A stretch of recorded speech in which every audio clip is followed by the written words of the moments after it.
Wait a minute. Something's different.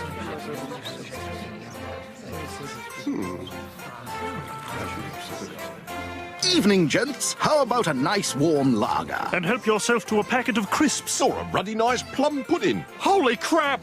It's a gay bar! They turned the drunken clam into a British pub? Oh, well, at least they still got sports on TV. The new bowler for Somerset is off-spinner Heath, who has a cover point, long on, square leg, deep extra cover, and 2 short legs. What the hell is he talking about? Oh, it's cricket. Marvellous game, really. You see, the bowler hurls the ball towards the batsman, who drives the player with a fine leg. He endeavours to score by dashing between the creases, provided the wicket-keeper hasn't whipped his bails off, of course. Anybody get that? The only British idiom I know is that fag means cigarette. Well, someone tell this cigarette to shut up. Hey, guys, there's no more girly magazines in the can. All they got is this David Copperfield. Wait. Any pictures of his girlfriend?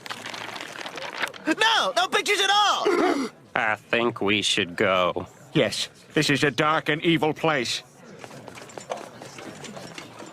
I say, Carruthers, you know what's very, very funny? A man dressed in women's clothing. Yes, quite. Ripping good love. Yes. You're growing at a pretty good pace. You're virtually booked out. But when we spoke about sort of limiting factors, you mentioned not working in an office, working by yourself. We've then looked at the fears that are general across customers that both Sarah and Paul talk about. Has that helped in any way? Yeah, I think like for me, like going kind of back to what Paul was saying before, like people can't sort of sell themselves or they have fear of that. I'm kind of the opposite. I'm very good at gaining new clients. I'm very good at talking to people. I always have been. But when it comes to doing the actual work, I think because you're throughout my whole school years in university, you've always kind of got someone there either grading what you're doing or saying you're doing this wrong or reassuring you that you're doing it right. So now when I get the client and I'm doing the work, I do struggle because it's like I haven't got that person there saying to me, especially being so new to it, you are doing the right thing or actually do that or do that. And I think that's very difficult. And I think with my side of the goal setting, it's not about like not reaching the goals. I think it's even more painful when, for instance, I have a goal of say 10 clients and I reach the goal of 10 clients and it's like, oh my gosh, really, really exciting.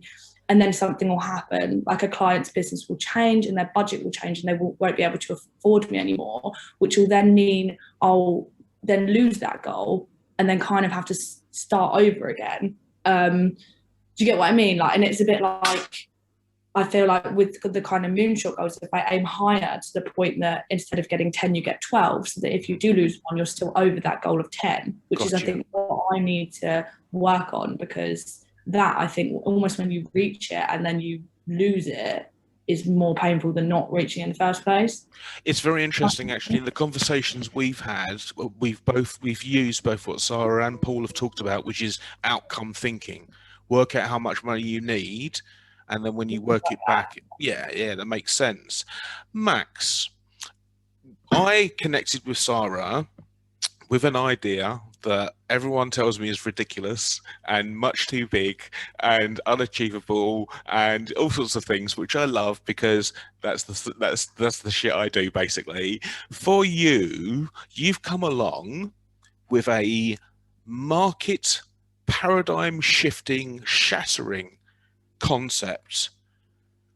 Why aren't you going 10x? It's an excellent question.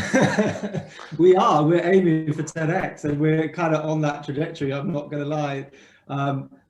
It's a bumpy road though. So if you ask me today, and again, Sarah's been through all of this, if you ask me today how I'm feeling and where our business is going to go, we are soaring, we are flying with the eagles.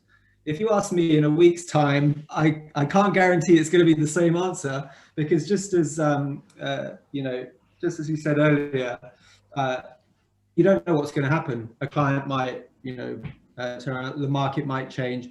Who knows? And it's that kind of. And if I was going to put anything on what that fear is, it's a fear of the unknown.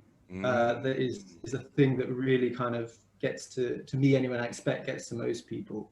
But to plug a book, if I can, Please. I think most important book that everyone should read, to their kids especially, is Dr. Seuss's "Oh, the Places You'll Go," because I read it to my kids, and when I was reading it, it was really kind of profound for me, because I thought, you know what, if only I'd really had that kind of built into my education when I was a kid, that actually, yes, you're going to smash it, but also you're going to go downhill in a big way, and where you might end up in the waiting area, which everyone does at some point in their lives, where they don't do anything, they're waiting for something to happen, and as long as you keep on trying, and that kind of concept isn't really taught to kids. Not at all. Not at all. I mean, literally not at all. So here's an interesting one then. The fear of the unknown, by virtue of the fact that you've put a package around it of being unknown, means that the aspects must be known to you, even though you say it's the unknown. So fear of losing a house, fear of losing your partner. The aspects are known. It's what's unknown is the permutation. It's the when and where and how it's going to happen.